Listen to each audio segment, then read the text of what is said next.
so two of the exercises that we're going to be showing you are the sleeper stretch, which is a passive stretch that you can do to help stretch out the shoulder capsule. A lot of times the tight posterior capsule of the shoulder is going to put that shoulder into a bad position as far as the mechanics when you're doing your overhead motions.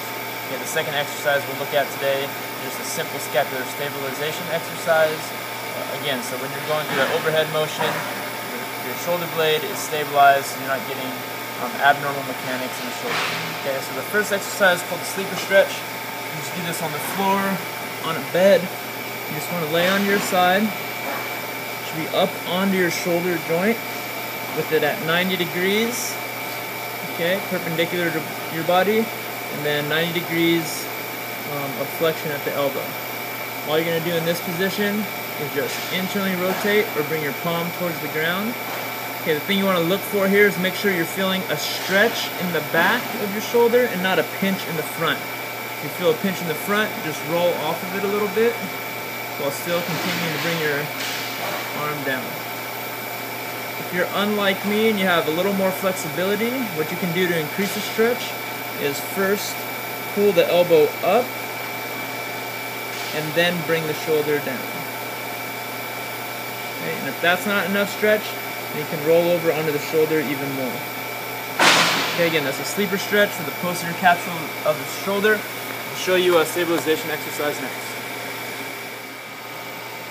Okay, this next exercise is going to be, again, just for generalized scapular stabilization.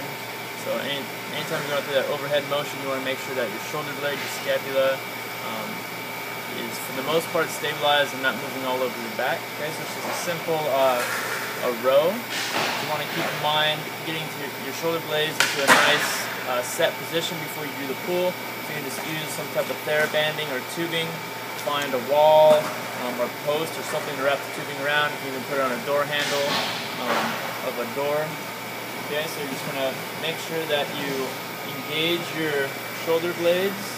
Right, so you're going to imagine that you're putting them into your back pockets, so together and down, and then you're just going to go through the rowing motion, pulling with those middle back muscles.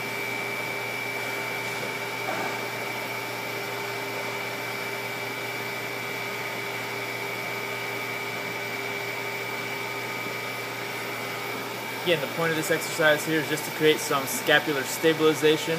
That way, when you're going through your overhead motions, you aren't increasing the stress on the rotator cuff and the labrum.